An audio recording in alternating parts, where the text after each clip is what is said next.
Alright, Shalom. First, I'd like to give all praises, honor, and glory to Yahweh, Bahashem, Yahweh Shai. Double honors to venerable elders and apostles of Great Millstone. Peace and blessings to the house of David, which are the elect men, women, and children who are going to be saved in these last days. Alright, so basically, just meditating, right? And basically how our people, really don't see the vision that we see. They don't see the light that we got, you know what I'm saying, through the spirit and power of Yahweh Bashem Yahweh Shai. First and foremost is because the Most High is not dealing with them, and secondly is because over time, Christianity, all these other so-called religions have, falsified and given our people this type of false hope to the point where they believed and relied on this false hope so much that when the truth came in, guess what?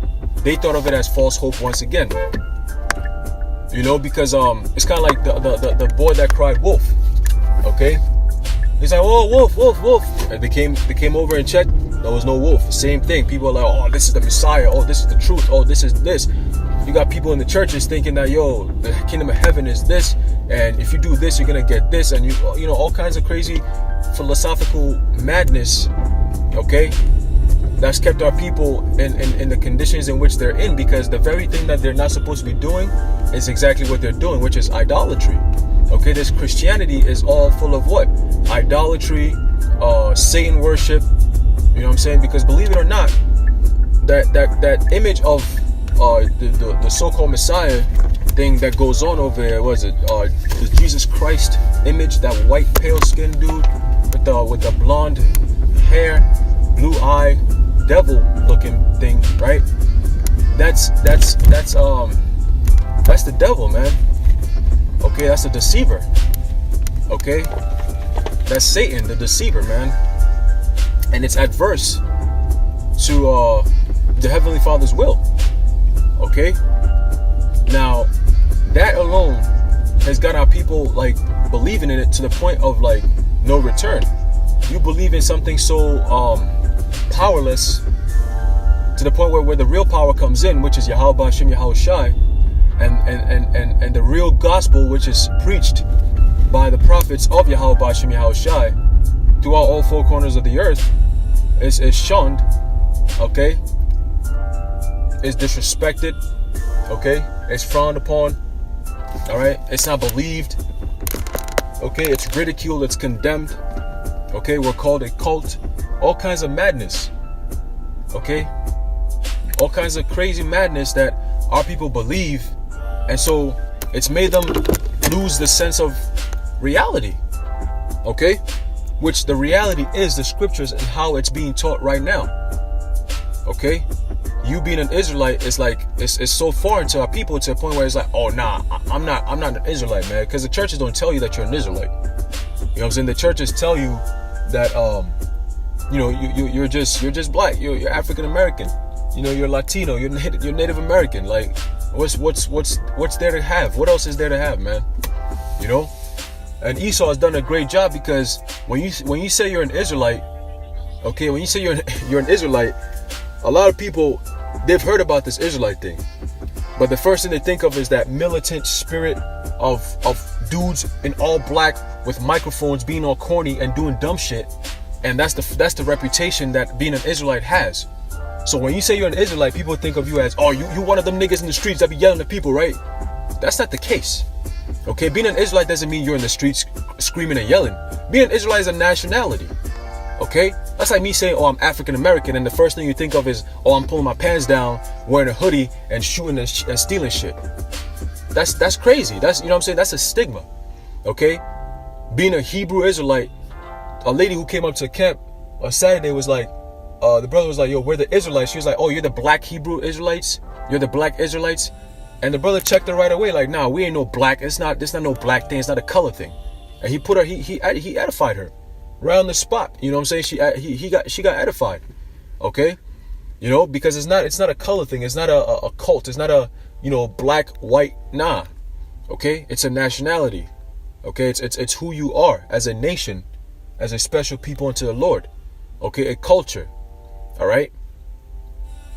So So when you have all these things going on that's adverse to what we're teaching, it makes it so much difficult. Okay, it makes it so much difficult because that's why in Ezekiel, the 3rd chapter, the Lord said He's gonna make us like, I think it's is it the 3rd chapter or the 7th chapter? Salaka, let me see if I can find it real quick. You know, the Lord said He's gonna make our foreheads hard against their foreheads. I think it is the 3rd chapter. Gone, the 3rd chapter, the 7th and 8th verse, man.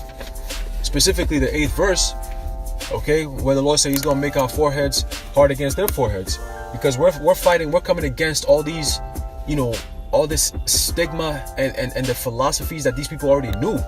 You know what I'm saying? So now it's like a challenge to it's like basically how Yahushua said, you can't put old wine in new bottles. You know what I'm saying? Salaki, you can't put new wine in old bottles. So this new gospel is only for the newborn in Yahushua Hamashiach, man. Okay, which are what? The elect of Israel. Okay, it's not for everyone, because the old bottles is all these philosophies, all these different crazy beliefs that our people have gotten into, right? And this new wine is what? Is this new gospel, man, which really isn't new. It's just been refreshed. Okay, because our people have forgotten all about it. You know, that's why it seems like it's something new, it's something foreign. It's really not that foreign, man. You know? But I just wanted to bring that out because, you know, our people just have so many like different things that confuses them. It's like, yo, there's only one thing, there's only one truth. Would you shut up and listen and learn? You know? They don't want to do that. You say, oh, I'm an Israelite, they be like, they get so confused because they're like, oh, you're an Israel. They start thinking of being an Israeli, which are two different things. An Israelite and an Israeli are two different things. You know, I got a dude who was talking about, oh, Israelite and Israeli are two things. Like he said, just like if I move to Israel right now and I live in Israel, I'm an Israeli. I'm like, no, you're not. He's like, I'm an Israeli and I'm an Israelite. I'm like, they're two different things. He's like, oh, they are? I was like, yeah. He's like, yeah, you got it, fam. Because it's two different names. Israelite and Israeli are two different things. You know, an Israeli is somebody born in Israel, the land of Israel right now, as in the state it is, or has the birth nationality of Israel. Okay, but an Israelite is of the seed. It has nothing to do with you being born in Israel, in the land of Israel right now. You could be born in freaking Babylon right now, and if you're of the seed of Abraham, Isaac, and Jacob, you're an Israelite. Okay, you're an Israelite. That's it. You could be born in China. You could look like a Chinese person. If you're of the seed of Abraham, Isaac, and Jacob, you're an Israelite. Okay? You're from the seed, the lineage of the great kings of Israel, man. That's it. And if you're part of the elect of Israel, okay, not the country Israel, I mean not the place, the land Israel, but the seed of Israel. If you're part of the elect of the nation of Israel, okay, salvation is for you. It's just that simple, man. Okay, it's very simple, but our people are lost in that different like confusion of thinking that it is all the same thing. Like, I'm an Israeli and I'm an Israelite, the same thing. Like, you know, they be looking at us like, you call yourself an Israelite, why are you not? Did you go to Israel before? Were you born in Israel? Do you have a passport that says you're from Israel? What's your birth certificate? Like the corny shit like that. You're not thinking deep. It's not a physical, it's not a carnal thing, it's a spiritual thing, man. You know, it's a spiritual thing. Everything about this is spiritual, and it's not that difficult. It's really not that difficult. But of course, it's going to be difficult for those who are not meant to receive this. Okay? This is like a cakewalk. It's like A, B, and C. It's like drinking water, waking up, and it's like going to sleep and eating.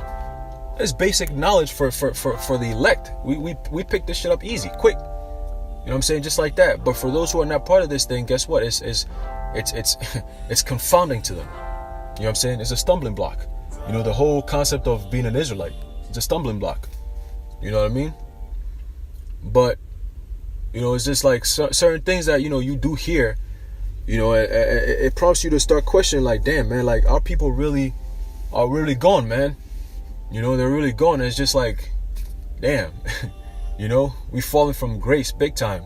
And that is why the men who are out here pushing this gospel to the best of our ability, we're sighing and crying for the Lord to raise us back up, because we remember how life really was, and we know the promise and how it's going to be in the kingdom, man. Okay, and that's what we yearn for. That's what we're dying for. That's where our hope is. Okay, we're not hoping for America to get better. We're not hoping for America to get great, be great again. We're not hoping to make money and make it in this system. That's not what we're looking for. That's not what we're here for. Okay, I always say this to people that I know, is like, yo, there's certain men who are put on this earth for a certain reason. You know, I had a coworker yesterday telling me like, oh, yo, wouldn't you be happy if you had all the money, you had all the cars? I was like, of course. Sometimes, you know, demons hop on you. You start thinking about shit like that. Like, damn, man, I wonder how life will be if I had a Mercedes, if I had a big house, you know, if I had cars, you know, shit like that. If I had the women I wanted, you know, these are all things that, you know, brothers in the truth, we think about. Like, damn, man, if I wasn't subject to payments, you know, if my woman would shut the fuck up and just chill, like, just chill out. You know, I had the power, like, I had the money, I had the, like, you know what I'm saying? And I could take care of my people, like, things that, you know, you wish for righteously, though. You know what I mean? But then you always come back to reality, like, I'm never gonna get that. Why? Because it's not meant for me. That's not the role I'm here to play. You know what I'm saying? Like, no matter if somebody gave me $100 billion, something will happen where I'm gonna give up that $100 billion. Like, it's not gonna stay in my hand. You know what I'm saying? You know, that's just the role we're here to play. Most High is not gonna make any of us rich. Of course, some brothers got it better than others, but the majority of us, we're not rich. We're living paycheck to paycheck. You know, we're struggling like everybody else. You know, we just pray for our daily bread, and that's it. That's what the Most High said for us to do, right? At the end of the day, all right, pray for your daily bread, and that's it. You know, so don't think that we're gonna be getting mad money and fame, like, not right now, but spiritually, you know, when the time comes, the Most High is gonna raise His men up, you know, and we're gonna be out here doing what we gotta do. You know, because we wish for a lot of things. We wish a lot of brothers, man. Some brothers wish for their hair to be back. You know, some brothers be like, damn, my hairline is all receding. I'm bald as shit. You know, like, yo, damn, like, yo, if I would have money, like, you know, I'm going through money problems. You know, financially, you know, my woman is plaguing me. You know, I'm being plagued with all these sicknesses and illnesses. You know, some brothers, you know, we have a lot of wishes, man. Like, brothers can't, you know, some brothers can't get women. You know.